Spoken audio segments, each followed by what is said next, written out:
Hey everyone, and welcome to today's video. So you can see the next projects that we've got ongoing. So there's a number of projects on the channel, don't worry. That R53 or R50 shell in the background still going ahead.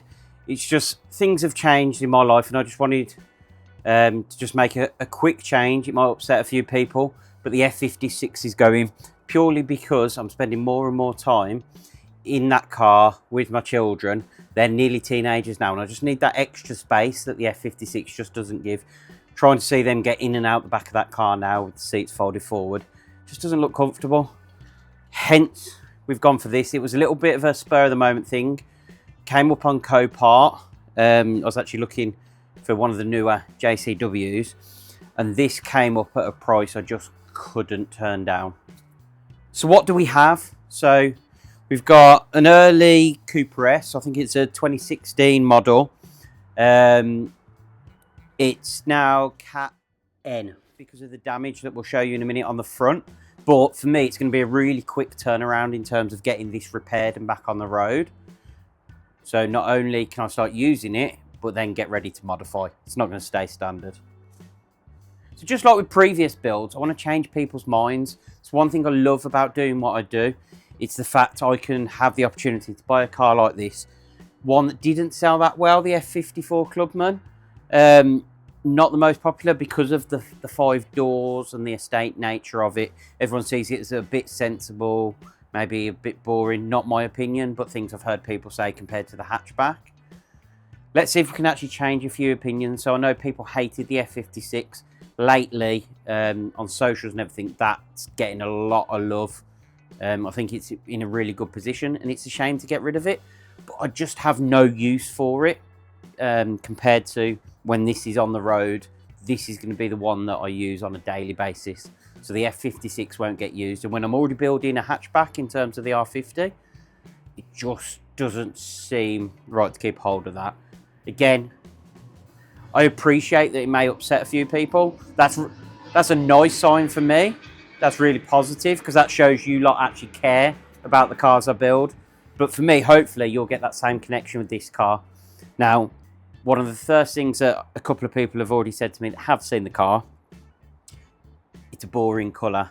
It's growing on me. It's not my first choice, but for the price I paid for this, it's got to be one of the cheaper ones out there. So I paid £2,500 plus fees on Copart, which budgets it just over £3,000. But when you actually look at the damage on this car, it's not as bad. And we'll go in and show you some of that. It looked a lot worse in the pictures. And I actually have started parting out the F56, and a lot of the parts have already sold and gone on that. But I actually kept the engine and gearbox from that because it's the exact same engine in here, just in case there was anything wrong with it. So what we'll do is I'll just give you a bit of a walk around. It's middle of winter. I want to get working on this car, so I thought I'll film a short video for you just introducing the car, and then there'll be lots more detail. Or actually, I think I'll do a video about my experience with buying from Copart, because that was an experience in its own right, even though it only took 24 hours to actually buy the thing. It was interesting, and there were some myths in there that I thought around Copart that actually were busted as well, so we'll do a video on that. But let's take a look at the car now.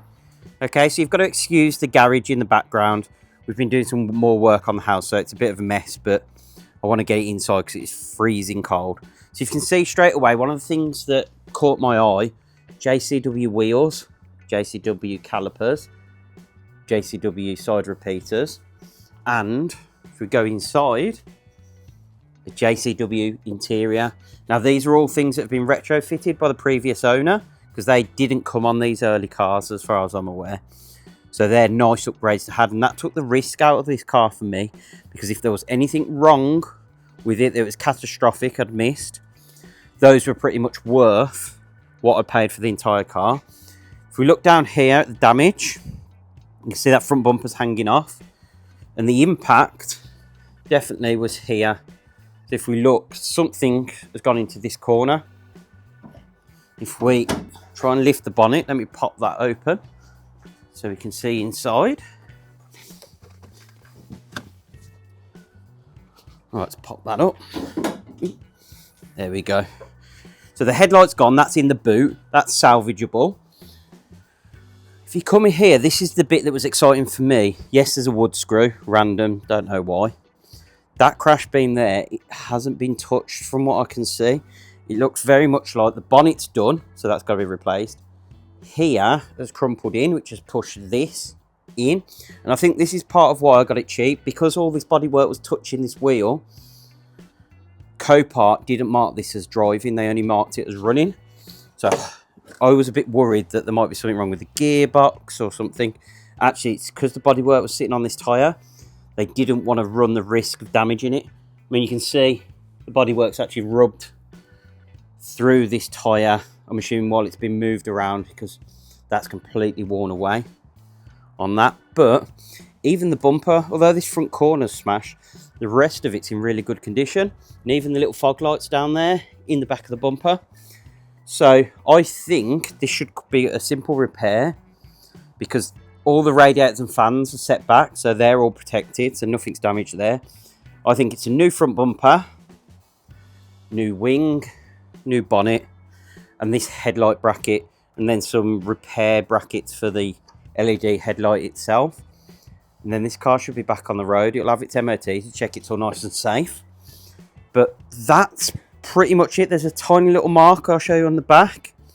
But again, that may not even have happened as part of this accident. Who knows? If we look in the engine bay, firstly, it looks stock. It looks untouched until you start. Over here, we've got race chips. So I'm assuming this is like a selectable mapping unit. So we're trying to get more information on that, because I don't know too much about those.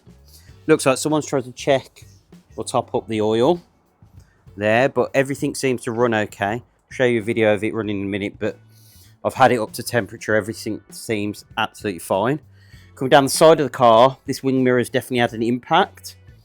It may actually polish out, because I don't think that through the paint. So that may polish out. We've got broken glass, which I can take off the F56. Then the car, down the side, let's zoom out a bit. It's just filthy, like it's absolutely disgusting and needs a good clean. But actually, down the side of it, the paintwork's immaculate. If we come to the back corner, this is where we do have a little bit of extra damage. So just here, there's been a bit of an impact. Not quite sure what's caused that, bit of an odd one, but what it's also done is just pushed this rear quarter in. But for anyone that knows the F54, this is a thin flap here. This isn't the actual bodywork as such. It's a flap of metal that sticks out.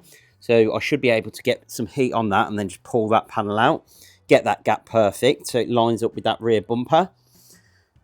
And then just clip that trim in and we're good to go. Obviously the paintwork's gone on that rear bumper, but to get it on the road, get a fresh MOT, that bumper is absolutely fine. And we can see, we open up the club door, just be careful there. See, we've got the rear light. And it's not the best spec'd car, but it's also not basic either, and we'll show you the inside in a second. Okay, so one of the things that sold the car for me was the interior. So it's got JCW seats. They're not as nice as the ones in the F56 because they're the part cloth ones, but they're still not awful. Unfortunately, the F56 ones won't fit because it's a 3-seater in the back, and these obviously don't have the extra handles. But you can see dashboard, we've got sports steering wheel. Looks like someone's ate their dinner all over the dashboard, but again, I've not even touched this car yet, so it needs a good clean and a hoover. It does have sat-nav, which is nice as well. It's got all the light packages, so all the door handles and everything light up on the door bars, which is quite nice. But if we go into the back, and just come round, this for me is the reason I went for the car. It's just all this leg room that you get in the back of a Clubman that you don't get in the F56. So again, needs a really good clean. It's disgusting in here, but the good thing for me is we have that JCW interior, which is sought after. If you look at the dashboard here, I can fit my steering wheel off the F56, so I should get an LCI2 steering wheel in here. My LCI2 dials will fit as well, so the part digital dash should retrofit into here. I've just got to get it reset. I think some nice carbon around the centre bit. It's quite a bit of chrome. I don't hate it, but we'll see whether we get rid of the chrome. There's just so much of it, but I think it complements it. But again, it's disgusting and just needs a really good clean. Got an armrest as well, which is one of these sort of double opening armrests, if I remember rightly. Somehow.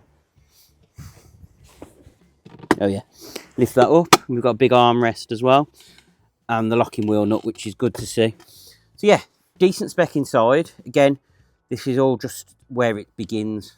The other funny thing is, I think this has just sat somewhere at Copart or whether, because there's like just a funny smell. Whether it's damp, I'm not quite sure, because there's nothing damp in here.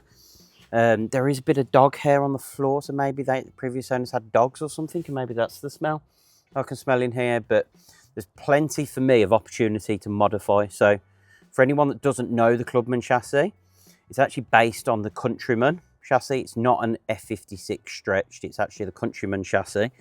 Engine is exactly the same as the F56 hatchback. Underpinnings are slightly different, but we'll see how that works when it comes to putting suspension and things like that on it, because it's definitely not going to remain stock. Anything that I can fit from the F56 onto this will go. So things like the wheels, the suspension, etc. will all fit on here. Hopefully my intercooler, the Venturi, we'll see if we can make that fit as well. I would have loved an all-4 one, which is like the four-wheel drive version, but with how cheap this came up, there's the possibility we might even do that in the future and retrofit the four-wheel drive into it, so it'll be like a little mini Golf R. We'll see. There's so much scope and potential for this while also keeping practicality. Always loved the Clubman R55, and especially the fact that they've still got the quirky club doors on the back. I love, but we get the benefit of having proper doors on both sides. So that was a really quick tour of the new Clubman. There'll be loads of videos. I'll cover the repair on it as well, and how much that costs to actually get it back on the road. There are going to be choices I make, like I might switch up for JCW bumpers rather than replacing it with an S bumper, etc.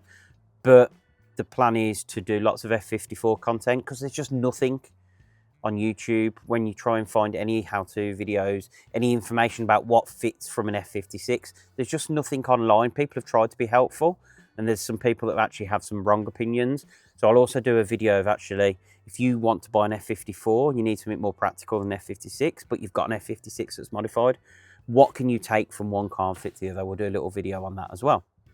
Thanks for watching today's video. If you liked it, please hit that thumbs up button, subscribe and hit the notification bell so you get alerts every time we upload new content for the F54 and the R53 and our R50 build. Now we are going to be doing obviously the things that you'd normally do in terms of the repair, but also servicing. So let's do an oil change video on the F54. We'll change the spark plugs. We'll get everything nice and fresh as well, because I don't know what the service history is like, because there's nothing in the car. I might be able to get a hold of it from Mini, see if they've got a copy of it, but there's not anything in the glove box or whatever. So thanks for watching, and we'll see you in the next video.